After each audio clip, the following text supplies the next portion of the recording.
नमस्कार। प्लांटेक्स में आपका स्वागत है और हमेशा की तरह आपसे निवेदन है प्लांटेक्स को सब्सक्राइब करें, बेल आइकन जरूर दबाएं, हमारे वीडियोस को लाइक करें, फ्रेंड्स एंड फैमिली का शेयर भी जरूर करें। दोस्तों, आजकल जब दुनिया के जियो पॉलिटिक्स की बात होती है और उसमें अमेरिका की बात ना हो तो बड़ा मुश्किल है, और अमेरिका की बात ना हो रही हो तो उसमें जो है अमेरिका की स्ट्रेंथ या उसके जो है दुनिया में दादागिरी जो है उसकी बात ना हो तो भी मुश्किल है। तो हमने बार बार कहा है और मैंने और लोगों ने कहा है कि अमेरिका की स्ट्रेंथ जो है दुनिया में, अमेरिका की दादागिरी जो है वो हथियार से नहीं चलती या टेक्नोलॉजी से नहीं चलती। अमेरिका की ताकत है उसका डॉलर। जी हाँ, डॉलर को उन्होंने दुनिया के रिजर्व करेंसी बना रखा है और दुनिया के बड़े बड़े जो तेल उत्पादक देश हैं सबको ये कर रखा है कि भैया तुम्हें डॉलर में ही तेल बेचना है, इसलिए दुनिया में डॉलर की डिमांड बनी रहती है और वो फोर्स करते हैं लोगों को भी आप अपना सारा व्यापार दूसरे के साथ डॉलर में कीजिए। इससे क्या, डॉलर की डिमांड बढ़ी रहती है और डॉलर की वैल्यू एप्रिशिएटेड रहती है, ऊपर रहती है हमेशा।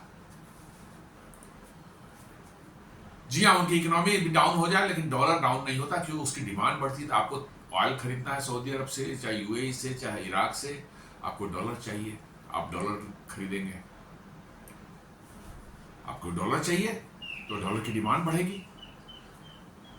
तो डॉलर की एक आर्टिफिशियल डिमांड उन्होंने 1973 में जो है एक सऊदी अरब के साथ में मिलकर के जो है उन्होंने एक पेट्रो डॉलर का कॉन्ट्रैक्ट किया था कि अमेरिका जो है सऊदी अरब को की सुरक्षा करेगा और बदले में सऊदी अरब अपना सारा तेल जो है वो डॉलर में बेचेगा। जी हाँ, ये अमेरिका का और सऊदी अरब का एक ये हुआ था। अब वो 50 साल हो गए हैं, वो पूरे हो गए हैं, दोबारा रिन्यू नहीं हुआ, लेकिन ट्रेंड तो चल ही रहा है। और इसी से जो है पेट्रो डॉलर जो है एक टर्म का जो है इजाद हुआ कि पेट्रोलियम बेच करके जो है डॉलर कमाया जा रहा है। और क्यों ऐसा किया गया था, उसका कारण था कि अमेरिका को डॉलर को दुनिया मजबूत करना था, डॉलर की बादशाहत कायम करनी थी। और जानता है कि सऊदी अरब वो डॉलर इन्वेस्ट कहाँ करेगा, वो इन्वेस्ट अमेरिका में ही करेगा, अमेरिकन ट्रेजरी बॉन्ड्स लेगा, चाहे वहां के इक्विटीज में डालेगा, तो वो फिर डॉलर घूम के अमेरिका में ही आ गया। जी हाँ, तेल तो आपने खरीद लिया, वहां तेल तो मिल गया, आपको मिल गया, वहां से तेल आपने ले लिया, बट वो डॉलर जो आपने सऊदी अरब को दिया, सऊदी अरब ने डॉलर कमाए, वो वापस चला गया, अमेरिका ही चला गया। तो देखिए कितनी कुटिल मतलब की जो है चाल है कि आपने पैसा कमाया और वो पैसा इस्तेमाल कहाँ हो रहा है, अमेरिका में हो रहा है, अमेरिका की इकोनॉमी में हो रहा है। और यही अमेरिका के मजबूती का कारण है। मैं तो इसको मक्कारी ही बोलता हूं कि जबरदस्ती आपने कर रखा है। दुनिया के कुछ देश के शासकों ने जो है अदर देन डॉलर में उन्होंने कुछ तेल वगैरह का बिजनेस करने का सोचा था। उसमें दो नाम मुझे अच्छे से याद है, एक है लीबिया के कर्नल गद्दाफी और एक इराक के प्रेसिडेंट सद्दाम हुसैन। इन दोनों ने कुछ कोशिश शुरू की थी कि डॉलर छोड़ करके हम किसी और करेंसी में ऑयल का ट्रेड करें। अमेरिका ने देखी किस तरह से बहाने बना करके इराक में वेपन और मास डिस्ट्रक्शन है, जबकि वहां कुछ नहीं मिला सिवाय जो कन्वेंशनल वेपन होते हैं, उसके अलावा न कोई बायोलॉजिकल वेपन, न केमिकल वेपन, न कोई न्यूक्लियर आर्सेनल, कुछ भी नहीं मिला। लेकिन अमेरिका ने एक देश को पूरी तरह से नेस्तनाबूद कर दिया बिकॉज कि उसने डॉलर को चैलेंज करने की कोशिश की थी। उसी तरह से जो है कर्नल गद्दाफी ने अफ्रीका के अंदर में सारे अफ्रीकन देशों का एक कॉमन करेंसी की बात की थी और उसी में जो है ऑयल ट्रेड की भी बात शुरू की थी।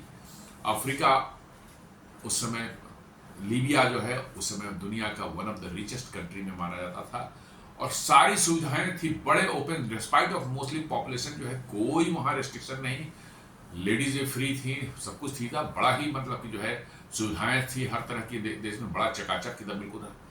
लेकिन उनको कैसे जो है वहाँ एक कलर रिवॉल्यूशन करके जो है पिंक रिवॉल्यूशन या पता नहीं कौन सा रिवॉल्यूशन जो बोलते हैं अरब स्प्रिंग्स का एक मामला खड़ा किया गया, फॉर नो रीजन जो है खत्म कर दिया गया। तो ये अमेरिका का जो है डॉलर को मजबूत रखने के लिए अमेरिका किसी एक्सटेंट तक जा सकता है और पास्ट में जो है उसने किया भी है। और यही अमेरिकियों को जो है, जो लोग अमेरिका में जाके बसते हैं, भारतीय भी बड़ी संख्या में जाके बसते हैं, नौकरी करते हैं, उनका और कुछ नहीं हुआ, डॉलर जो है उसकी वैल्यूएशन जो है ना वो इतनी ज्यादा है कि उन्हें 4-5 हजार डॉलर मिल गए तो भारत के जो है आराम से जो है 4-5 लाख के बराबर हो जाते हैं। और इसलिए जो है वहां पर चाहे उनको वहां जितनी दिक्कतें हो, यदि आपने महीने में $1000 भी बचा लिए तो आपकी 1 लाख की सेविंग हो गई इंडियन करेंसी में। ये माइंडसेट जो है लोगों का जो है एकदम बिल्कुल उस तरह से है कि डॉलर की मजबूती ही अमेरिका का अट्रैक्शन और अमेरिका की पावर है। अब लेकिन दुनिया धीरे धीरे पिछले कुछ सालों से डी डॉलराइजेशन की बात कर रही है और देशों ने धीरे धीरे डिसाइड करना शुरू किया कि भाई अब डॉलर पर डिपेंडेंसी हमें खत्म करनी होगी, नहीं तो अमेरिका की गुंडागर्दी चलती रहेगी। उसका एक और कारण है, पिछले 3 सालों से और तेज हुआ है, वो है रशिया यूक्रेन वार। कैसे रशिया के $300 बिलियन के फॉरेन रिजर्व जो है उन्होंने जब्त कर लिए, क्योंकि उन्हीं के बैंकों में थे, वहीं ट्रेजरी वगैरह में, बिल्स वगैरह में इन्वेस्टेड थे, वो उन्होंने सीधे सीधे जब्त कर लिया है, खा पका कर गड़ाप कर गए। तो मैं तो बार बार बोलता हूँ, हर वीडियो में बोलता हूँ कि अमेरिकन जो हैं और यूरोपियंस जो हैं ये लूट मार करके ही इनकी जो है आज की जो इनके यहाँ वेल्थ देखते हैं या इनकी चमक दमक देखते हैं, ये कुछ नहीं है, लूट मार का नतीजा है। पूरी दुनिया को इन्होंने कॉलोनाइज किया और लूट मार की हंड्रेड्स ऑफ ईयर तक, कई 300-400-500 साल तक जो है इन्होंने लगातार दुनिया को लूटा और उसके बाद जो है इन्होंने जो है पैसे जमा किए और आज उनकी चमक दमक आपको दिखती है। लेकिन अब लूट मार जब बंद हुई है तो चमक दमक पर भी असर पड़ने लगी है और ये दिखता है। यूरोप में आप चले जाइए, इवन अमेरिका में भी चले जाइए, अमेरिका के भी इंफ्रास्ट्रक्चर अब पहले वाले नहीं रह गए हैं, सड़कों की स्थिति पहले जैसी नहीं है, शहरों की स्थिति भी पहले जैसी नहीं है, सिविक कम्युनिटीज की जो है। और यूरोप में तो आपको साफ साफ दिखेगा कि गंदगी भी है, सड़कें भी टूटी फूटी हैं, बिल्डिंगों की हालत भी बहुत अच्छी नहीं नजर आएगी, आपको हर तरह का लगेगा कि हाँ यहाँ पर भी कुछ कमी है। ठीक है, अभी उस लेवल पर नहीं किया है कि किसी थर्ड वर्ल्ड कंट्री से आप कंपेयर करना शुरू करें, no, it is not like that. लेकिन हाँ आपको दिखेगा कि हाँ भी अब इंफ्रास्ट्रक्चर पहले जैसा नहीं रह गया है। अमेरिका में तो कहा जा रहा है कि अमेरिकन इंफ्रास्ट्रक्चर तो अब बिल्कुल इतना लचर हो गया है कि उसमें $4-5 ट्रिलियन जब तक इन्वेस्ट नहीं होगा वो अब इंप्रूव नहीं होने वाला है। और डे बाय चूंकि उनका इंफ्रास्ट्रक्चर 50-60 साल पहले का सब बना हुआ है, अब जो है उसमें 5-7-10 ट्रिलियन जब तक डालेंगे नहीं तब तक वो इंप्रूव नहीं होगा। तो इसलिए वो डॉलर की बादशाहत बनाए रखना चाहते हैं, लेकिन दुनिया में अब धीरे धीरे डी डॉलराइजेशन की बातें कुछ साल से, खासकर पुतिन का जो उन्होंने जो है रशिया का जो $300 बिलियन जो है जब्त कर लिया, उसके बाद से डी डॉलराइजेशन की बातें दुनिया में बड़े जोर शोर से चल रही है। हर देश में इसके कम बेसी लेकिन हो रहा है। अब इसी में एक निकल करके ब्रिक्स का एक बैंक है, न्यू डेवलपमेंट बैंक, यहां पर भी कुछ ऐसा हो रहा है जिसमें डी डॉलराइजेशन की का मतलब कि जो है होता हुआ दिख रहा है। ये न्यूज का थी, BRICS backed bank plans first Indian rupee dominated bond by end March, sources से।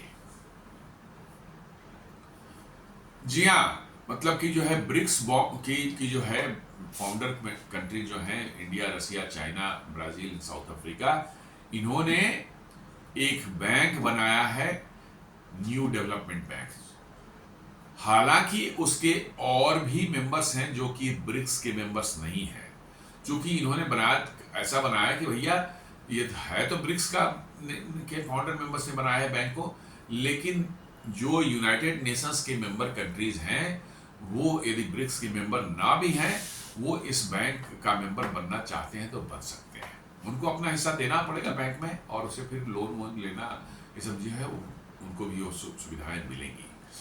तो ये न्यू डेवलपमेंट बैंक जो है पहली बार जो है इंडियन रुपी डिनोमिनेटेड बॉन्ड को रिलीज करने का प्लान बना रही है by end of March. By March इस साल के जो आने वाला मार्च है वो उस समय तक जो है, क्योंकि भारत लोन लेता है न्यू डेवलपमेंट बैंक से अपने इंफ्रास्ट्रक्चर प्रोजेक्ट्स के लिए जो है, आगे देखेंगे कि कितना लोन लिया, कैसे लिया। तो उसके लिए पहले क्या होता था कि डॉलर में लिया जाता था, डॉलर में लिया जाता था, तो फिर रीपे भी डॉलर में ही होता था। आपने डॉलर में लिया था, डॉलर में ही रीपे करना है। उस चीज से बचने के लिए जो है अभी बैंक डिसाइड कर रही है कि नहीं, हम रुपी में ही बॉन्ड जारी करेंगे भारत के लिए के लोन के लिए जो है, और उसका रीपेमेंट भी रुपी में ही भारत कर देगा। तो ये एक अनदर छोटा ही बोलिए लेकिन एक स्टेप है टुवर्ड्स द डी-डॉलराइजेशन, जहां डॉलर की रिक्वायरमेंट जो है आपको नहीं पड़ रही है बैंक से लेन देन करने में, लोन लेने में या बॉन्ड जारी करने में डॉलर की रिक्वायरमेंट नहीं पड़ रही है आपको। What is NDB? A multilateral development bank set to finance infrastructure and sustainable development projects in emerging economies. जी हाँ, it is not limited to the BRICS, लेकिन इनको बनाया है ब्रिक्स के फाउंडर मेंबर्स जो 5 मेंबर्स हैं, Brazil, Russia, India, China and South Africa, इन्होंने मिलकर बनाया है। Creation it was established in 2015 by BRICS countries through the Fortaleza declaration 2014। कोई था फोर्टेलिजा डिक्लेरेशन, ब्रिक्स के कोई समिट जो हुआ था उसमें डिक्लेयर किया गया था, and formally launched at BRICS summit in Ufa, Russia. जी हाँ, फाइनली जो है 2015 में इसको रशिया में लॉन्च किया गया। इसके हेडक्वार्टर्स जो हैं शंघाई, चाइना में है, with regional offices in BRICS country. जी हाँ, इनके हेडक्वार्टर्स जो हैं, इसका हेडक्वार्टर शंघाई चाइना में है और इनका ब्रांच ऑफिस जो है हर एक ब्रिक्स कंट्रीज में है। फाउंडिंग मेंबर्स इसके है Brazil, Russia, India, China, South Africa, जो 5 ओरिजिनल है वही है इसके फाउंडिंग मेंबर्स, और later joined by countries like Bangladesh, UAE, Egypt, Uruguay, expanding beyond BRICS. हालांकि उसमें जो है यूएई और इजिप्ट अब ब्रिक्स के मेंबर्स हो चुके हैं, बट बांग्लादेश और उरुग्वे अभी भी ब्रिक्स के मेंबर नहीं है, लेकिन फिर भी वो बैंक के मेंबर, न्यू डेवलपमेंट बैंक के मेंबर हो गए हैं, क्योंकि जो इनको बना चार्टर इसका जो था उसमें कहा गया था कि भाई जो भी यूनाइटेड नेशंस का मेंबर होगा वो इसका मेंबर बन सकता है। तो ये उरुग्वे और बांग्लादेश भी इसके मेंबर हैं। यूएई, इजिप्ट भी इनिशियली जो है ऐसे ही बने थे, बट बाद में वो मेंबर बन गए ब्रिक्स के जो है।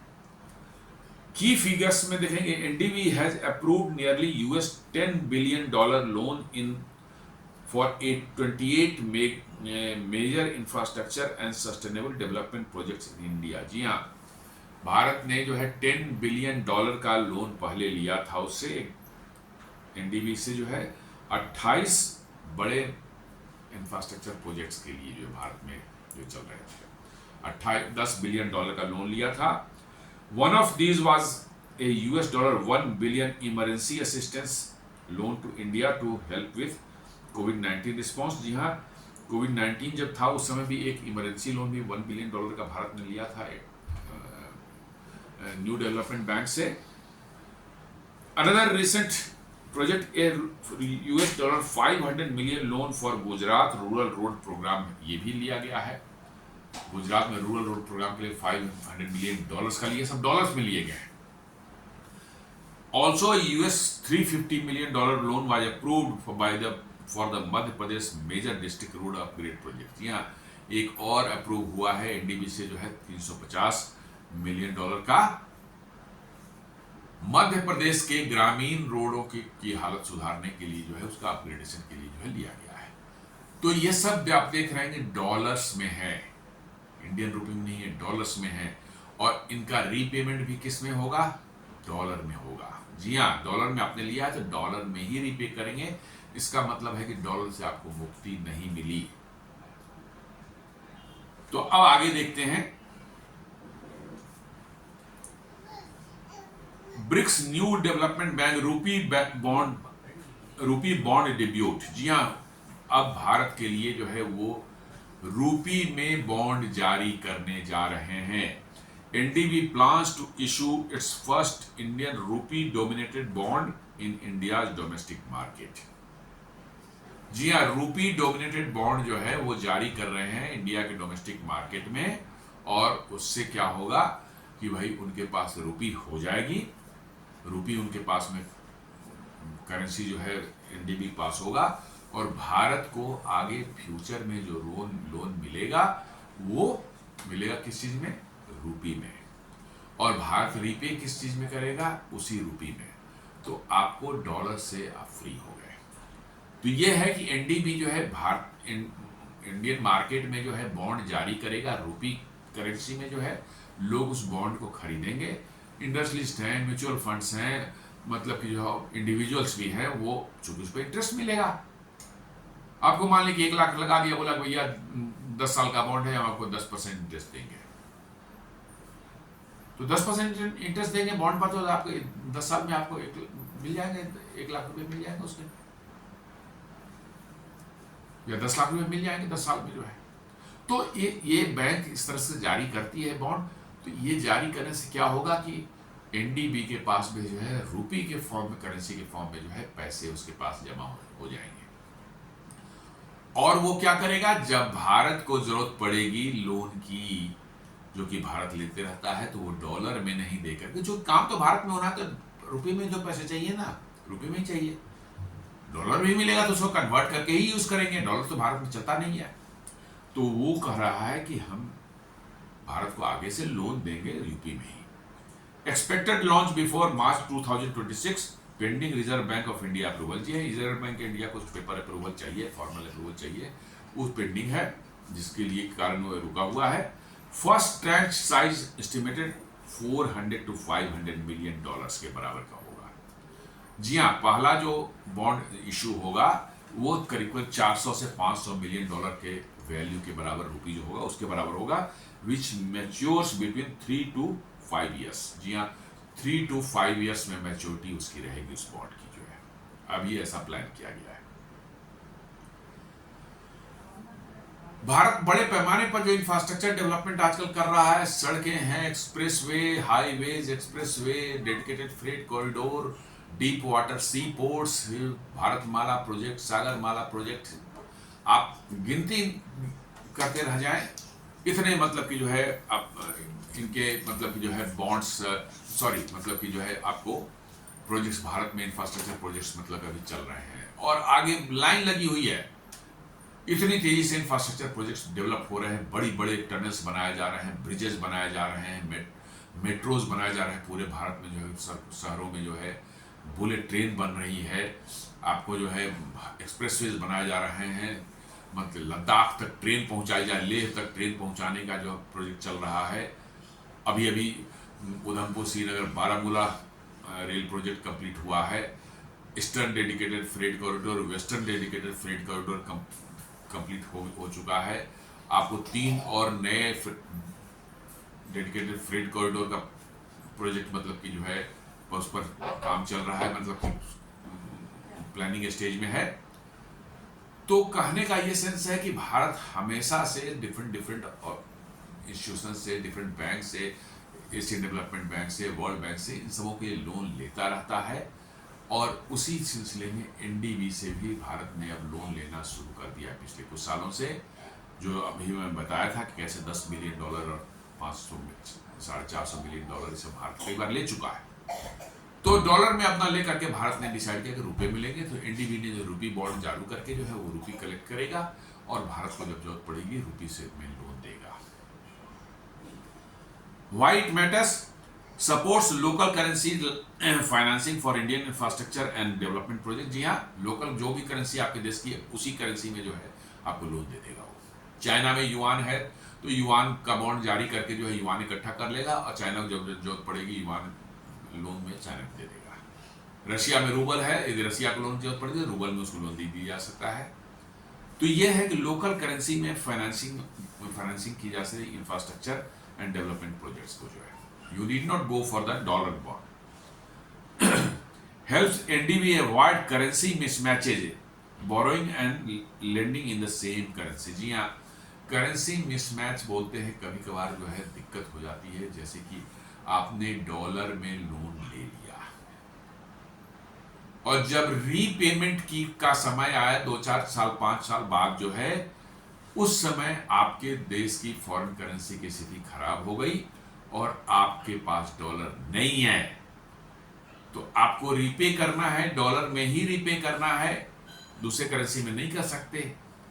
तो ये मिसमैच जब हो जाएगा तो बड़ी दिक्कत हो जाएगी बैंक को भी, और जो देश उसमें इन्वॉल्व हैं जिन्होंने लोन लिया है उनको भी। तो अब क्या होगा, रूपी में भारत लोन लेगा, डॉलर की कुछ कमी भी है, कोई दिक्कत नहीं, रूपी तो हमारे यहाँ पड़ा हुआ है, जरूरत पड़ेगा तो और रूपी करेंसी छापा जा सकता है और दे दिया जा सकता है, आपको रीपे कर दिया था। ये एक बहुत बड़ी आसानी हो जाएगी भारत को जो है। Strength the Indian bond markets liquidity diversity and price discovery. जी हाँ, जब एनडीबी का भी जो है बॉन्ड जब भारत में जारी होगा रूपी करेंसी में जो है, तो मार्केट में जो है बॉन्ड की लिक्विडिटी बढ़ेगी, उसकी और डाइवर्स, जितने तरह के बॉन्ड मार्केट में है उसमें एक और बॉन्ड ऐड हो जाएगा, और डाइवर्सिटी बढ़ेगी, और साथ साथ जो है प्राइस भी बेटर मिलेंगे। जी हाँ, जब आपके पास ऑप्शंस ज्यादा हो जाते हैं मार्केट में तो कस्टमर जो है उसको प्राइस बढ़िया मिलता है। जी हाँ, बड़ी अच्छी प्राइस मिलती है जब ऑप्शंस ज्यादा हो जाते हैं। ये भी है, ये भी है, ये भी है, यदि आपके इतने ऑप्शंस हैं तो आपको प्राइस बेटर मिलेगी, ये कस्टमर के फायदे के लिए होता है। Also momentum to the global de dollarisation trend and India push for rupee internationalisation. जी हाँ, ये दो चीजों से मैच कर रहा है, एक तो दुनिया में डी डॉलराइजेशन का जो ट्रेंड चल रहा है, हवा चल रही है, एक तो उससे मैच करता है, और साथ साथ भारत भी अब रूपी को इंटरनेशनलाइज करने की बात कर रहा है। अभी कल ही मैंने वीडियो बनाया था इस पर, कैसे भूटान, नेपाल और श्रीलंका में जो है के साथ जो है रूपी में ट्रेड करने की और रूपी में ही सारा जो है डील करने की बात हो रही थी, और उनको रूपी में लोन और क्रेडिट एक्सटेंड करने की बात हो रही थी। कुछ एनआरआई जो हैं जो उन देशों में रहते हैं और वो वहाँ कोई प्रोजेक्ट लगाना चाहते हैं, कोई फैक्ट्री लगाना चाहते हैं, तो उनको भारतीय कोई बैंक रूपी में लोन दे सकता है। ये सब बातें कीजिए ताकि रूपी जो है इंटरनेशनलाइज हो, दूसरे देशों में भी इसका इस्तेमाल बढ़े, इससे रूपी की मजबूती जो है वो बढ़ेगी। जितना ज़्यादा इस्तेमाल होगा उतना ज़्यादा इसकी मजबूती रुपये की बढ़ेगी। तो भारत इसके लिए भी कोशिश कर रहा है। तो एक तो रूपी का इंटरनेशनलाइजेशन हम चाहते हैं कि हो, और साथ साथ जो है डॉलर डी डॉलराइजेशन, पूरी दुनिया में सारे देश डी डॉलराइजेशन की हवा जो चल रही है वो भी। तो इन दोनों से अलाइंड है आपका ये एनडीबी का प्रोग्राम जो है, दोनों को टेक केयर करता है। ये ग्लोबल एंड ब्रिक्स कॉन्टेक्स्ट में देखा जाए इसको, तो NDB has earlier raised bonds in Chinese yuan and South African rand. जी हाँ, युआन और चाइनीज साउथ अफ्रीकन रैंड में ये ऑलरेडी बॉन्ड रेज कर चुका है पहले। ये कोई नई चीज नहीं है कि सिर्फ भारत के लिए रूपी के लिए किया जा रहा है, बट आपको ऑलरेडी वो रैंड और युआन में कर चुका है। Fits into NDB 2022-2026 strategy to raise at least 30% of funds in member countries currency. जी हाँ, एनडीबी का जो प्लान भी आगे है कि उनका जितना भी बॉन्ड है टू एटलीस्ट 70% ऑफ फंड्स जो है, जो उनके पास जो होना चाहिए वो मेंबर कंट्रीज के करेंसी में होनी चाहिए। जी, ये एनडीबी प्लान करता है कि मान लीजिए कि हम $100 बिलियन का हमारे पास रिजर्व होना चाहिए, अपने पैसा होना चाहिए, जिससे हम अपने देशों को, मेंबर कंट्रीज को लोन दे सके या एक्टिविटी चला सके।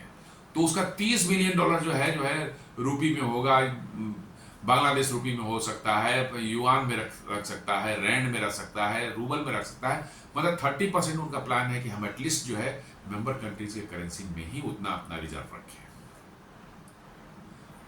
China is simultaneously pushing yuan bonds in Hong Kong, showing coordinated BRICS move। जी हाँ, चाइना भी अलग से युआन बॉन्ड लॉन्च कर रहा है, कहाँ, हांगकांग में। जी हाँ, इसका मतलब है कि डॉलर को अब लोग जो है धीरे धीरे छोड़ रहे हैं, क्योंकि पहले सारा का सारा ये सब काम जो है डॉलर में ही होता था। बॉन्ड रेज कर रहे हैं, भले उसका इस्तेमाल होगा चाइना में, लेकिन वो डॉलर में ही लोग करते थे, क्योंकि यही इंटरनेशनल करेंसी थी और लोग मानते थे कि बड़ा सेफ है, सब कुछ बढ़िया है। लेकिन अब लोगों को समझ में आया कि नहीं, डॉलर के साथ रहना खतरा मोल लेना है। इसलिए लोगों ने अब धीरे धीरे डी डॉलराइजेशन तरफ चले गए। तो भारत में भी जो है अब मोटा मोटी कह सकते हैं वही ट्रेंड है कि भारत ने भी डिसाइड किया है कि वही एनडीबी से हम रुपये में ही ले लेते हैं, हमें डॉलर में लेने की जरूरत नहीं है। For clearances awaited from the Reserve Bank of India and possibly by the Reserve Indian government. जी हाँ, चूंकि बॉन्ड जारी हो रहा है, भारतीय मार्केट में जो है बॉन्ड जारी होगा, वो रुपये में जारी होगा, तो निश्चित रूप से आरबीआई के क्लियरेंस आपको चाहिए और शायद गवर्नमेंट ऑफ इंडिया का भी क्लियरेंस शायद इसमें लगे। तो उसके कारण थोड़ा डिले हो रहा है, वो प्रोसेस में है। लगता है कि हो जाएगा जल्दी और मार्च तक इनका प्रोग्राम जो है शायद सक्सेसफुल हो जाए। Previous attempt to issue were delayed due to regulatory approvals not materialising. जी हाँ, इसके पहले भी उन्होंने कोशिश की थी, लेकिन रेगुलेटरी अप्रूवल जो है आरबीआई और गवर्नमेंट ऑफ इंडिया से नहीं मिल पाई थी टाइम पर, जिसके कारण जो है प्लान ड्रॉप कर दिया गया था। अब फिर उन्होंने शुरू किया है। Once approved, NDB will appoint banks to manage the issue and start investor marketing. एक बार अप्रूवल मिल जाती है, फिर वहां पर एनडीबी जो है भारत में किसी बैंक को डेजिग्नेट करेगी, उसके साथ उनका वो होगा, पार्टनरशिप होगा, और वो बैंक जो है वो बॉन्ड्स को मार्केट में फ्लोट करेगी, पैसे कलेक्ट करेगी और एनडीबी को जाएगा, और उस बैंक को जो उसके लिए जो सर्विस चार्जेज हैं या कमीशन है वो सब उसको मिल जाएंगे। तो ये ऑलरेडी जो है प्रोसेस में है, और मुझे लगता है कि जिस तरह का माहौल अभी दुनिया में बन चुका है, अमेरिका ने जिस तरह दुनिया में दादागिरी दिखानी शुरू की है और टैरिफ वैरिफ लगा के धमकाने का काम, और दुनिया को में हर तरफ कहीं आग लगाना है, कहीं लड़ाई लगवानी है, ये सब करने का काम कर रहे हैं। तो मुझे लगता है कि it is safer to have it to keep a distance from the dollar. आप डॉलर के जितने नज़दीक रहेंगे, आपकी परेशानियां उतनी ही प्रोबेबली आपको परेशान करेगी। इसलिए जो है भारत भी हमें लगता है कि इस बार रेगुलेटरी अप्रूवल में कोई डिले नहीं करेगा, ये दे देगा बिल्कुल। और वंस ये उनके पास चला गया तो रुपये में लोन कौन लेगा? भारत ही लेगा, दूसरा तो कोई लेगा नहीं। तो भारत के लिए भी आसानी हो जाएगी कि भाई मेरा डॉलर से लेना देना कुछ नहीं है, हमारा काम भी हो जाएगा, हमको रुपये में पैसे मिलेंगे, मैं रुपये में पे कर दूंगा। सबसे आसान तो है कि रुपये में पे करना। और खर्च तो हमारे इंफ्रास्ट्रक्चर प्रोजेक्ट पाएंगे तो खर्च तो रुपये में ही मोस्टली होंगे, थोड़े बहुत होंगे फॉरेन करेंसी में, जो कि बाहर से कोई सामान इंपोर्ट करना पड़ा तो लो। वैसे बात है 90%, 80%, 90% तो रुपये में भारत में ही खर्च होंगे, तो ठीक है रुपये में है तो। लेकिन साथ में सब उससे ही बड़ा एडवांटेज है, आप रीपे करने जाएंगे, you need not bother about the dollar, और आपको अपने फॉरेन एक्सचेंज रिजर्व में हाथ भी नहीं डालने की जरूरत पड़ेगी।